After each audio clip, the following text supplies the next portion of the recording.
कैसे एक अखबार बेचने वाला लड़का देश का राष्ट्रपति बन जाता है। Missile man doctor APJ Abdul Kalam की एक कहानी आज आपके रोंगटे खड़े कर देगी। तो आइए शुरू करते हैं हम सबके प्यारे कलाम साहब की ये कहानी। एपीजे अब्दुल कलाम का पूरा नाम है अबुल फकीर जैनुलब्दीन अब्दुल कलाम। इनका जन्म 15 अक्टूबर 1931 में रामेश्वरम के पास स्थित एक गांव में हुआ था।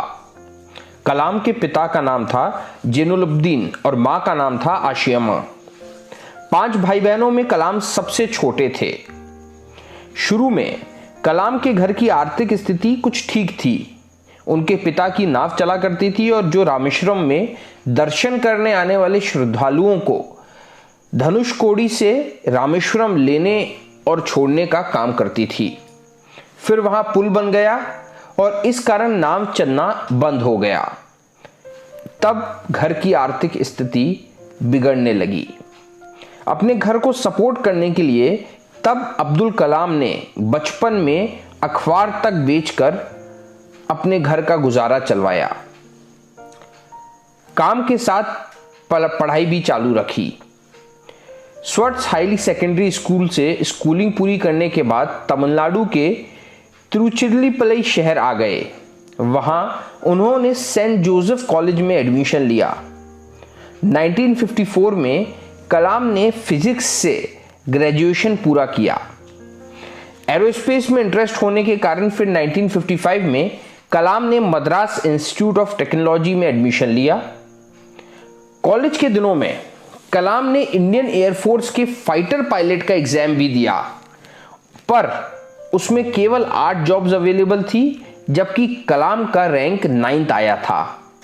अगर उस दिन कलाम का उसमें सिलेक्शन हो जाता तो इंडिया को इतना अच्छा साइंटिस्ट और राष्ट्रपति शायद नहीं मिल पाता। इसलिए जो होता है अच्छे के लिए होता है।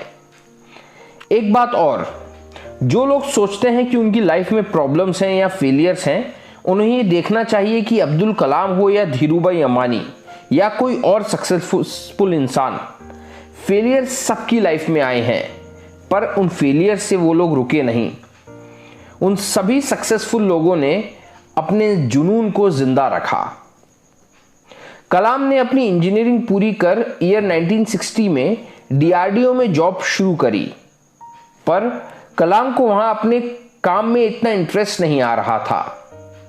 फिर ऐसा करते करते 1969 में उनका ट्रांसफर इसरो में हो गया। वहां उन्हें सैटेलाइट लॉन्च व्हीकल प्रोजेक्ट का डायरेक्टर बनाया गया। कलाम की देखरेख में इंडिया ने अपना पहला सैटेलाइट लॉन्च व्हीकल का यूज कर अर्थ के इनर ऑर्बिट में रोहिणी सैटेलाइट प्लेस किया।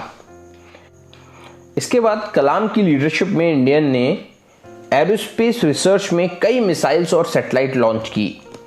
इसीलिए कलाम को मिसाइल मैन के नाम से दुनिया जानने लगी। कलाम साहब अक्सर कहा करते थे, सपने वो नहीं होते जो हम नींद में देखते हैं, सपने तो वो होते हैं जो हमें सोने नहीं देते हैं। कलाम को अपनी लाइफ में कई सारी उपलब्धियां हासिल हुई। कलाम साहब को फेमस साइंटिस्ट विक्रम साराभाई के साथ काम करने का मौका भी मिला। कलाम काफी टाइम तक प्राइम मिनिस्टर के चीफ साइंटिफिक एडवाइजर भी रहे। ईयर 1998 में पोखरण में हुए परमाणु परीक्षण में भी कलाम ने अहम भूमिका निभाई। इंडिया के डेवलपमेंट में इतना कंट्रीब्यूशन देने के कारण 2002 में अब्दुल कलाम को देश का राष्ट्रपति चुना गया।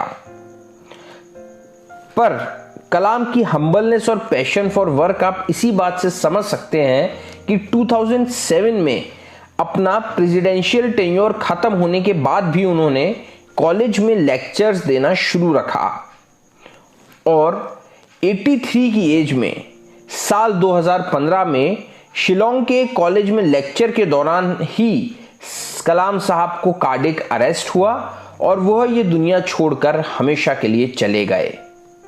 पर उनकी सीख और उनके आदर्श आज भी हमारे साथ हैं। कलाम साहब अक्सर कहा करते थे, जीवन में कठिनाइयां हमें बर्बाद करने नहीं आती, बल्कि ये हमारे छुपे हुए सामर्थ्य और शक्तियों को बाहर निकालने में हमारी मदद करती है। कठिनाइयों को ये जान लेने दो कि आप उनसे भी ज्यादा कठिन हैं। अगर आप चैनल पे नए हैं तो चैनल को जरूर सब्सक्राइब करें और अगर आपको वीडियो अच्छा लगा है तो वीडियो जरूर लाइक करें। मिलते हैं नए वीडियो में। जय हिंद।